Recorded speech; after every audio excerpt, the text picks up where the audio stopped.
This presentation documents the journey of a social care practitioner through the course of their career and paints a picture of their professional identity.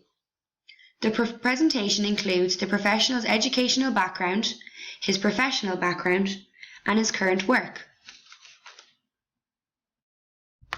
It also includes theories relevant to social care practitioners, including threshold concept, rural practice, dual relationships, vicarious trauma, professional identity, and self-care. I then provide examples from the practitioner's own personal experiences within practice. The practitioner involved is a 51-year-old man who has been working in the field of social care over the last 10 years.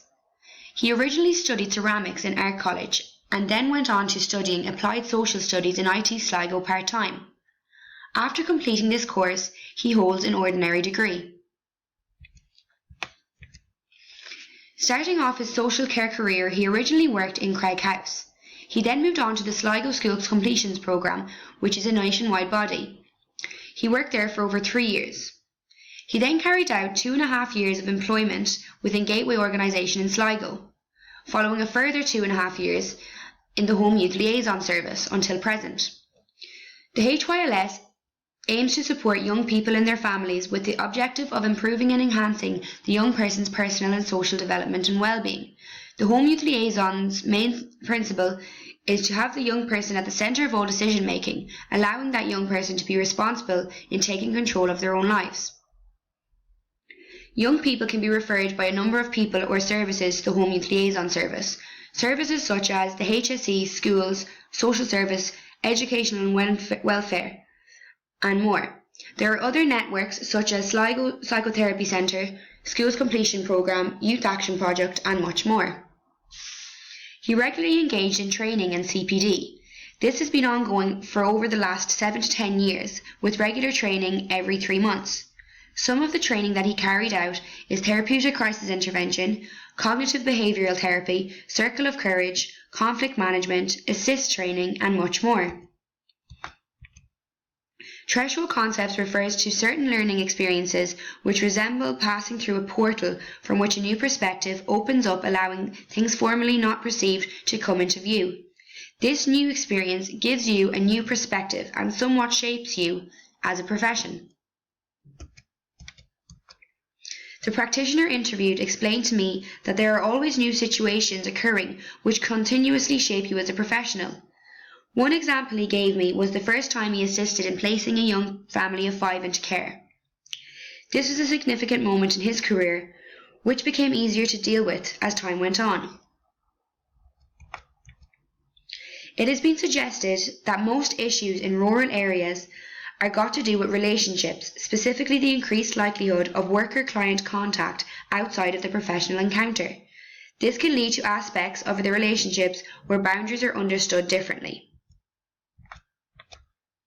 The practitioner interviewed spoke about his own experiences of the difference of working in Tubbercurry and Sligo town.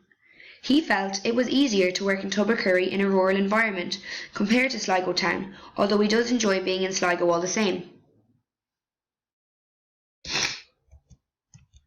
Dual relationships or multiple relationships in psychotherapy refers to any situation where multiple roles exist between a therapist and client. Examples of dual relationships are when the client is also a student, friend, family member, employee, or business associate of the therapist. This can ultimately challenge the practitioner's professional role and relationship with the client.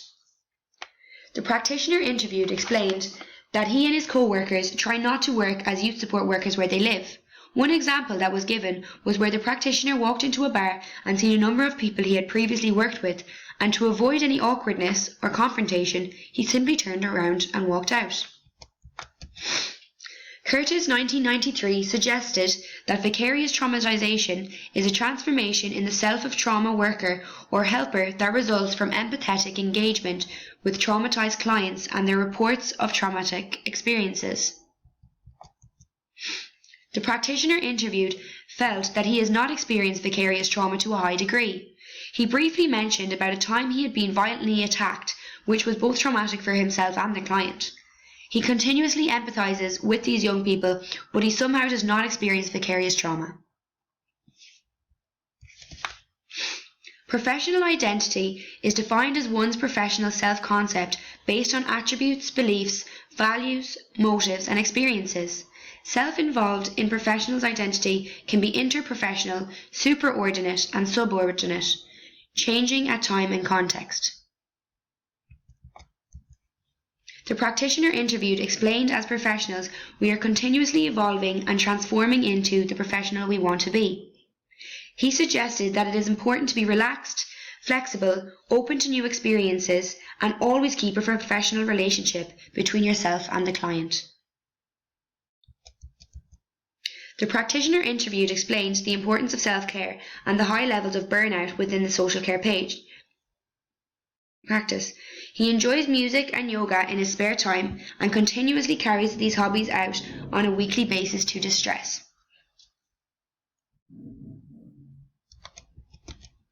To finish up our interview, I asked the practitioner, what do you enjoy most about your current profession?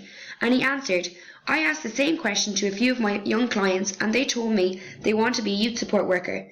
This made my day and showed me the positive influence I can have on these young people. Thank you kindly for watching and listening to my Petacucha PowerPoint presentation. I hope you enjoyed it. If anyone has any questions, please feel free to ask and I will answer them as best I can.